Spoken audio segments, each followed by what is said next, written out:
afternoon, good evening, or whatever it is, wherever you are. My name is Katie, and this is Moon Mama Musings. Welcome back to my living room after a short break for another Astrology Peephole for today, the 22nd of September 2021. Sorry for the noise.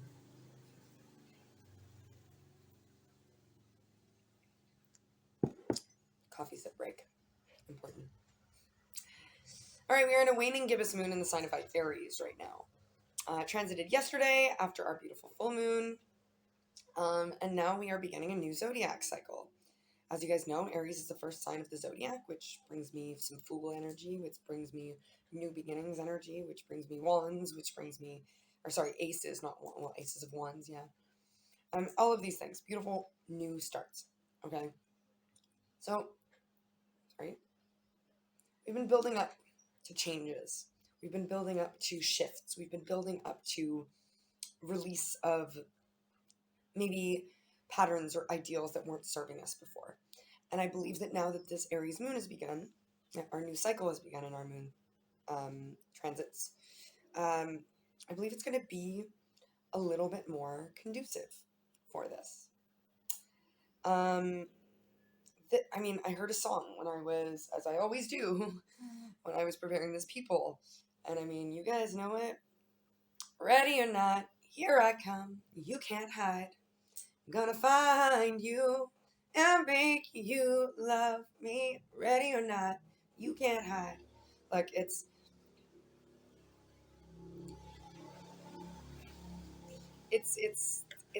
coming. Okay, I've been saying this for months. However unlikely, however impossible it seems, the things that are coming for you, that are meant for you, are coming for you. You cannot be passed by your destiny. All right. And not for everyone, but for some of you, this new moon cycle is going to mark the beginning of that. All right, we've been wanting it, and we can claim it now. All right. The thing is with Aries, though, is it's all about the sense of self, right? So it's all about evaluating where we are.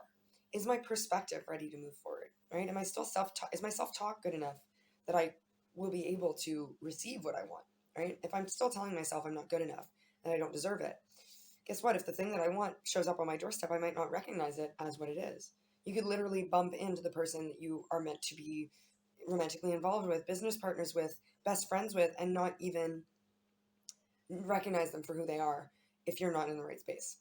All right. So this is kind of the energy of this day and this moon cycle in general. We have three aspects that I'd like to chat about. First and foremost, the moon in conjunction with Chiron. So the new zodiac cycle of the moon begins by putting on the wounded healer mask. All right. Chiron is the asteroid that deals with the wounds we have that help us move forward, right? It's how we learn from the past and carry on forward. And Chiron can be equally as difficult as he is helpful. Because if we are in, again, perspective, Aries, is if we are in a perspective that is lack mentality, doubt, fear, anger, manipulation, whatever, it's the wounds. Those wounds push us to difficult situations that will show us how to heal them. But conversely, if you are in a good mindset, if you're feeling that you're more ready to healthily look at your wounds, more ready to unravel old things that don't serve you anymore, then it's whatever doesn't kill me makes me stronger. I talked about that yesterday's Peephole, even though yesterday's Peephole was like a complete disaster in terms of I was just all over the place. Sorry, guys. It's been a crazy week for me. Either way, it's starting a cycle right. Doing the right thing. Yeah, even if it hurts, even if it's uncomfortable. So yeah, maybe some of you guys are in a difficult mindset still. Maybe you guys are feeling imprisoned. Maybe you guys are feeling held back. Maybe you're feeling like nothing's going on. Yeah. And if that's the case, this is the wound that they're trying to get you to heal. And they're trying to get you to take a leap of faith. Do it for yourself. Yeah. Don't do it for anybody else. Do it for you with the moon in Aries.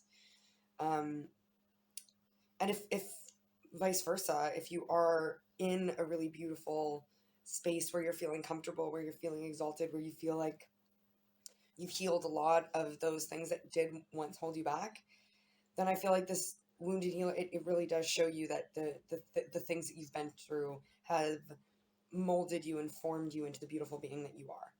So yeah, ready or not, here I come. You can't hide. It's time to take that leap of faith, no matter what stance you really are in, because the leap will show you where you have to go. Yeah. Okay, we also have Mercury making a square with Pluto. So Mercury goes into retrograde on the 27th of September in a short week, or 5 days rather.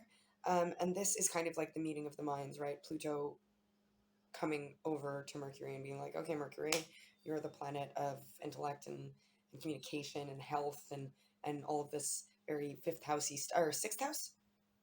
Sorry, sixth house stuff. It's also yesterday, by the way, I just wanted to mention, I was talking about the ninth house, not necessarily about the astrology, right? This was an intuitive call to talk to you about the ninth house based on the dates, based on the numerology. I just wanted to reiterate, I don't know if there was anything in the ninth house. It depends on how you read astrology. It depends on all kinds of stuff. But I thought the energy of the ninth house was prevalent yesterday. I just wanted to clarify that. But either way, now Pluto's meeting up with Mercury, and a square is that challenging obstacle, right? So it's having the meeting before Mercury goes off and does something different, and Pluto's like, all right, let's talk death and rebirth, Mercury. Let's talk about how we change all of these things. Maybe some of you guys have struggled with health issues, and you're doing a lot better. And depending on the way the next few days go for you, depending on how you see your reality, depending on how you are willing to move forward, if you're willing to take that leap of faith, basically, is you could maybe experience a turn back or a turn forward. It's like, where are you in this Pluto stance right now? Pluto is death and rebirth, right? So are you still looking back towards this illness or this old relationship or this old job or this old mindset, looking back at it going, oh God, this is all that I ever know? Or are you kind of turning your back on it going, that's what I used to know and it didn't serve me, so I'm ready to look towards the future now? All right. Mercury retrograde, little warnings. You guys know what Mercury retrograde is all about. It's going to be in the sign of Libra, which means Mercury puts on the Libra face, which means Mercury is going to try its best at being compassionate, even though it might not be so conducive naturally for it. Mercury is going to try its best at tipping the scales, which it's actually better at doing than than being compassionate, to be honest with you. But there is some sort of a sense of a trial going on in the next little while. I've been talking about it upcoming for a while, but this is like Libra season starts tomorrow. By the way, we have the equinox happening tomorrow. The sun transits to Libra.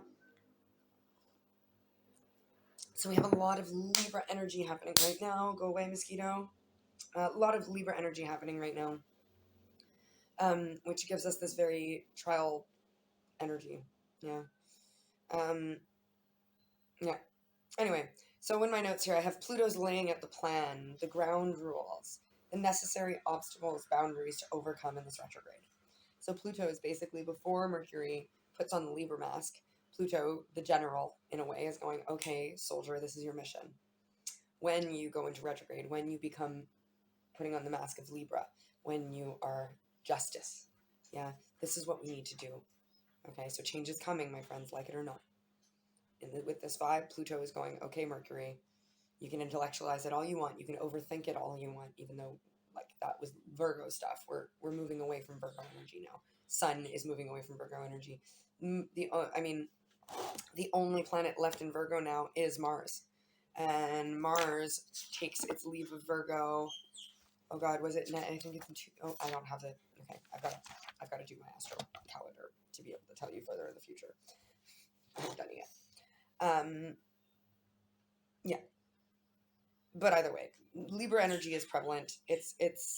Virgo energy is now fading out. The overthinking phase, the data analysis, the data gathering phase is over. And ready or not, it's time to stand trial. It's time to go to the stand. It's time to give your statement. It's time. Okay. But remember, little warnings, right? Pluto is going, we have to do this no matter what. And this is kind of what I was talking about yesterday, is these energies are prevalent of Mercury retrograde, but we still have to go with the flow, because maybe the flow that all of this is bringing to us is exactly where we need to be, even if it's a little bit uncomfortable again. But Mercury retrograde, remember, things can be feeling like they're really solid, or you've got a really good mindset around them, you're really grasping things, you really understand stuff during retrograde, and as soon as it comes out of retrograde, you could go, oh my god, what was I thinking? Like, that's not at all the case, right? So at the end of we had a bit of a sobering vibe recently with that Taurus energy, with the tough love energy, but just wait until Mercury comes out of retrograde, because you needed to feel sobered by certain things recently, yeah, in order to continue moving forward, in order to take this Aries energy with this new zodiac cycle of the moon. But it can still, it ain't over till it's over, all right? That lady has not yet sung. Okay, last but not least, Mars is in a trine with the North Node. Go get it. Get your destiny. Do what you need to do now. Okay, Mars is a warrior. Mars is in the sign of Libra right now, or sorry, in the sign of Virgo right now. So Mars is still the last planet, still in our Virgo data collection energy, analysis energy, all of that stuff. Is the North Node is going. The North Node's in Gemini, my friends, and it's going, okay, we've been quick, and I've been being flexible, I've been being dualistic, I've been being super open for you, because you had this trouble with choosing what you wanted, right? We had the Seven of Cups energy for a while, going, oh shit, we have all these options, what is it exactly that we want? So North Node is going, all right, we're being patient with you, but it's time to grow and expand with this trine.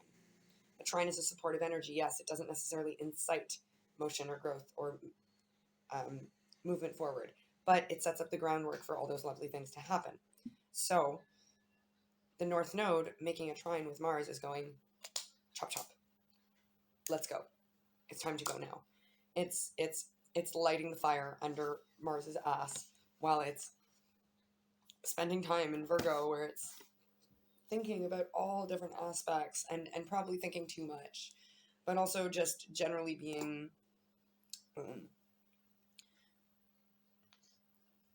it's about generally being objective, yeah.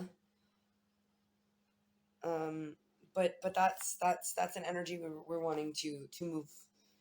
The North Node wants more of Mars's true self, more of the warrior now. The North Node is like, look, you can't just lay down and receive your destiny, okay? It's all great that you've been calculating. It's all great that you've been gathering information, but you're not going to get it if you just lay down, all right? I mean, some of you might, but I doubt it. I'm pretty sure the majority of you guys need to actually get out of I don't know. I've been hanging out with the yogi a lot lately, so you got to get out of child's pose, my friends. You got to stop doing your shavasana. I think that's the one where you just lay on the ground. You've really got to you got to get up and go now. It's no longer time for yin yoga. Yes, I'm learning things. It's not yin time. Maybe it's ashtanga time.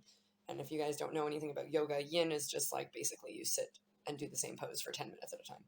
Ashtanga is like this, like it's military of yoga. There's like, I literally learned about this yesterday. My friend Lex told me about it. It's like this there's 3 sequences of poses, and the first one is so complicated and so difficult that you need to be like certified by someone who's spent a bajillion hours doing this ashtanga and mastering these sequences to be like, yeah, okay, you've got that sequence good enough now do the second sequence 10 billion times and master that one before we can move to the third sequence. And basically there's only 3 sequences. It was described to me. The first one is hard, the second one is basically full-blown contortionism, and the third one you have to be a magician.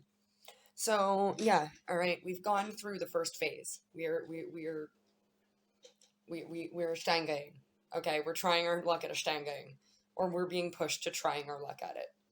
It's going to require discipline, and it may seem really ridiculous, but it's for your better. It's for your betterment. All right, I'm gonna pull one card from the Oracle of Mystical Moments, which literally sang to me from my shelf. It was like, please, I want to talk. And it's already shipped out many, many cards. So yes, it did want to talk. But we're only going to get one, and it must be a flyer. I really want it to be very obvious which card it wants, because look, we're in with this, I believe, ready or not, here I come energy. I feel this sense of scrambling of like, oh my God, I have to go now. There's still too many cups here. I don't know which one to choose.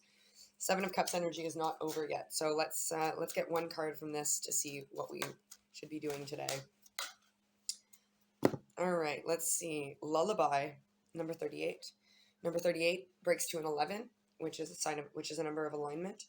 But Lullaby, oh my God, look at this. So first of all, look at this guy. He's got his hat over his head, his eyes.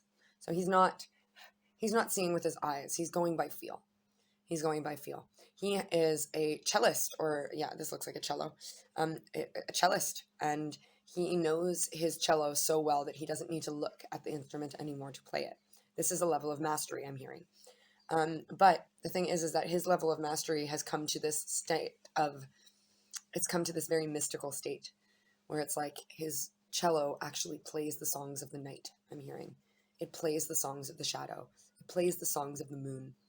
And some of those songs can't be played by an instrument, but this instrument can, all right?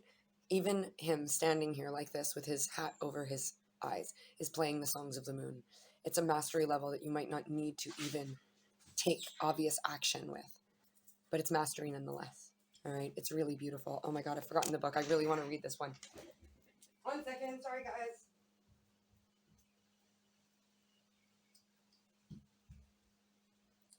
Yeah, I think it's really important to read the book for this one.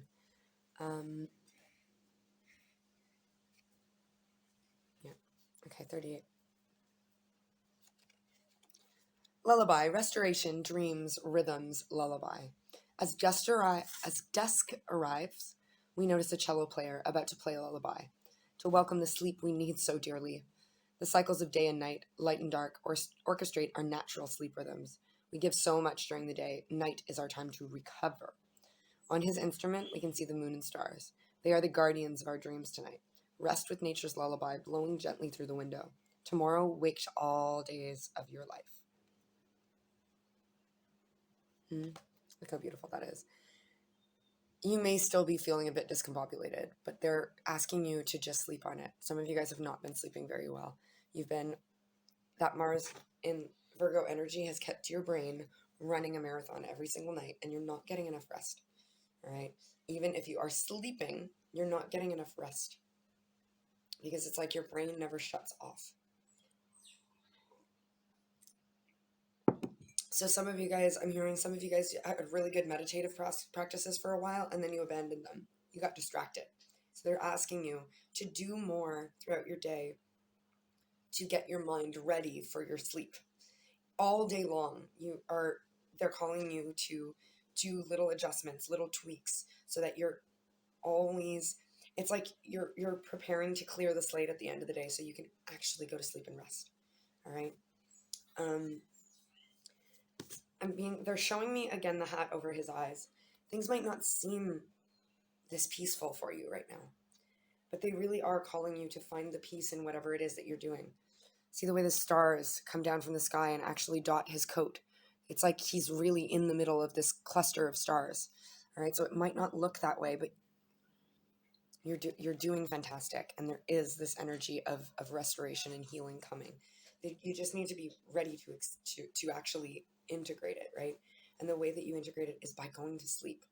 So please do yourself a favor, darlings, is get some sleep. Take a nap during the day if you can't sleep really well at night even.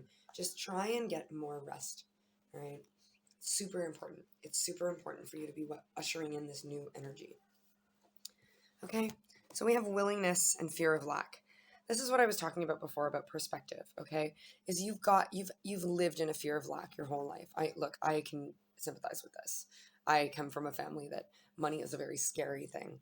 About having enough, whether that be with money or other things, is something it's a very real fear, you know? And I've been getting over that. I've been trying very desperately to reprogram myself, even though it might not look like it in the 3D. I'm working very hard to call in the things that I need to call in the 3D to support my desire for this fear of lack to dissipate, because it was never mine in the first place.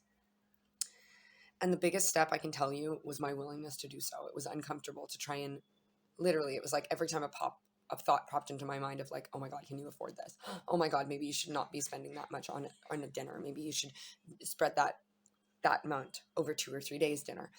It was like when those thoughts popped to mind, going, wait a minute, no, that's the old mentality. I need to turn this around. That was willingness to do so. That was my desire to break an old habit that I knew didn't work for me. And it requires work every single day. Every single time I go out and buy something, I'm going, oh my God, is this going to screw me for paying my rent? Oh my God, is this going to... But as soon as the thought pops in, it gets easier and easier to dispel, to go, I will be fine. Everything will be okay. I will have the things that I need. The resources I desire will be provided to me, no matter how unlikely or impossible. Okay? So you need to be willing to overcome your fear of lack. And the willingness is all in your actions, all right? And actions towards yourself first and foremost, not towards anybody else. Okay? It's in your actions. Some of you guys have been very Four of Pentacles, very holding things close to your chest, and you need to be willing to share them in order for them to multiply, I'm hearing. Okay, quiet and I am love. So this is calling us back to the sleep. Okay, they want you to, look, little Libra energy here. They want you to, in this Libra season, take the time necessary to be quiet. Take the time that you need to rest.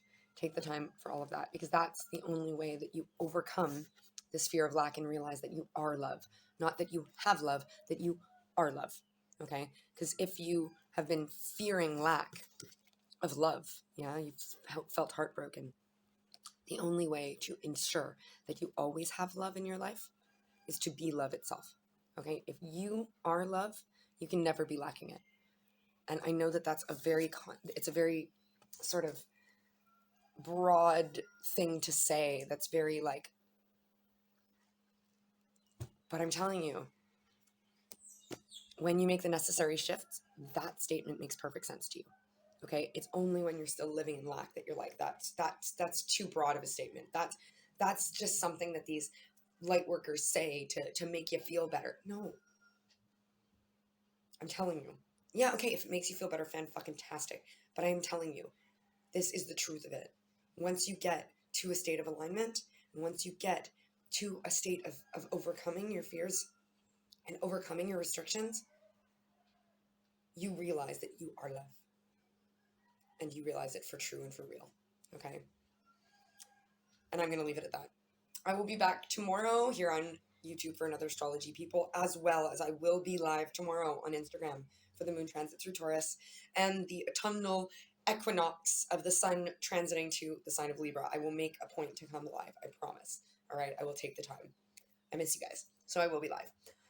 But until then, I'm so sorry for anything you're going through. If I've made you feel a certain way, thank you for being a beautiful, beautiful being and lending your energy to this gorgeous circuit. Thank you equally to your guides and my guides, to the Ascended Masters, the angels, and whatever energy was involved in finding us when it needed to find us, whether it be right now in the near or distant future, regardless of zodiac timing, of moon cycles, of anything. These readings are timeless, and they find you with the messages clear and concise and easily deciphered for you for your greatest good when they find you. I love you to the moon and stars and to infinity and beyond and back, and I accept you, and I hope you do too. And I accept this, and I hope you do too. But if not, it's all good. We'll catch you next time.